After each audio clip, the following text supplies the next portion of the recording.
Friends, in this video for I Thought Wealth, I'm going to talk to you on a subject which is very current, dealing with disagreement. I'm sure all of you have multiple forms of social media where you're present. There are different schools of investment thought. Some schools have done extremely well. Some schools of opinion have not done as well as the others. And some schools of opinion are still waiting to do well. So everybody is at different points of investment success. In a market like this, everybody should have had their fair share of success. What does this do to us? We think our way to success is the only way. It's very natural for everyone to get that feeling. And we also feel very happy that we have been successful. So there is a tendency for us to go onto social media or television and brag that my ideas are the best ideas, or my investment philosophy is the best one, or my investment approach is the best one. But the stock market is not a place where anything is constant. Over a period of time, everything keeps changing. Something which was not worth investing in or believed to be not worth investing in 10 years ago is the darling of the market now. Something which was seen as not having the ability to grow is probably today's growth stock. Businesses which have never made profit in their history are today the darlings of the market. So we keep changing our opinions. The most popular opinion keeps changing, and it's very unlikely that our views or what we really like will remain the most popular opinion in the market.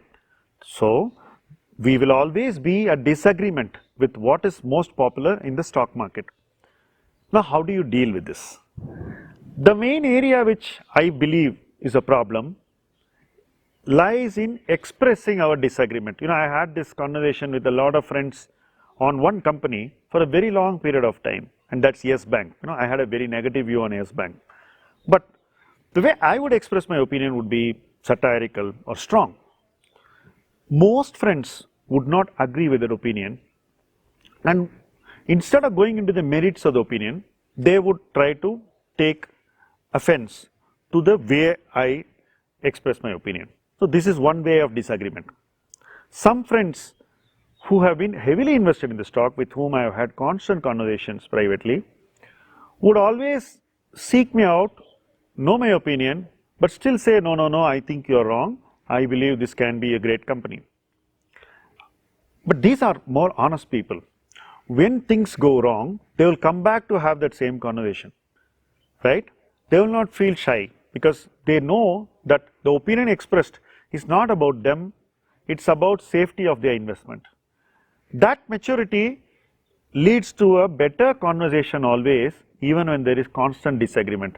I have always been comfortable with numerous investors with whom we have these conversations where what I like they won't like, what they like I may not like, but we still debate, we still engage, and we still maintain a healthy dialogue. But investors who view opinions personally, generally they won't be the most successful investors because they will not be able to rise above these personality disagreements. So effectively, within a short period of time, this disagreement will be turned into a personal disagreement, and they may even start attacking you. There is no point talking to them because time will tell whether we are right or they are right. Nobody knows, and probably they may be right after a very, very long time, but that would be a Pyrrhic victory. In the interim period, the lost opportunities will be huge, and they would have stayed in that investment for a very long time. When I take a negative view about an investment or a company or a theme, my negative view is born from this issue, that is, investors may waste a lot of time with an investment which will go through a lot of rough, will go through a lot of testing times, and may not deliver in reasonable time. Investors who love these investments are not able to differentiate the nature of the disagreement. The disagreement is not about them, it's about the ability of that investment they love to deliver in reasonable time.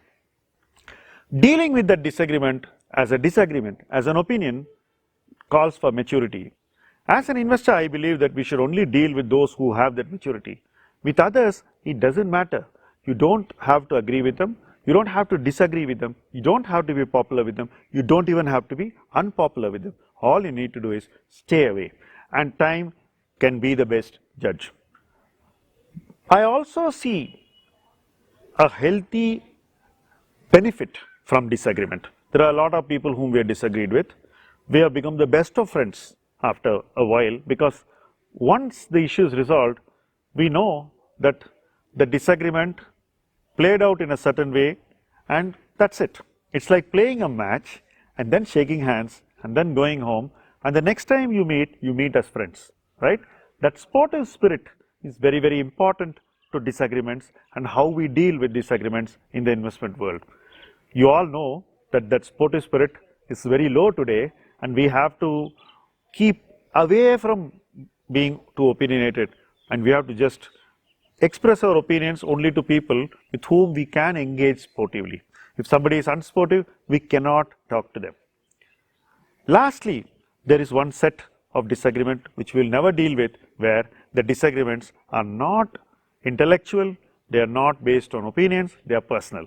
Where those disagreements arise, let's not waste our time, move on, don't bother. If you don't like anyone, including me, don't talk, don't follow on Twitter, just stay away. Have your own ecosystem where these disagreements are more genial, more sensible, more productive, and more progressive. If you like this video, do share it with your friends who are very active in social media, who think social media is a battlefield, and who think disagreements is a war or a jung. They can watch this video, understand my perspective, and live life peacefully. Thank you very much.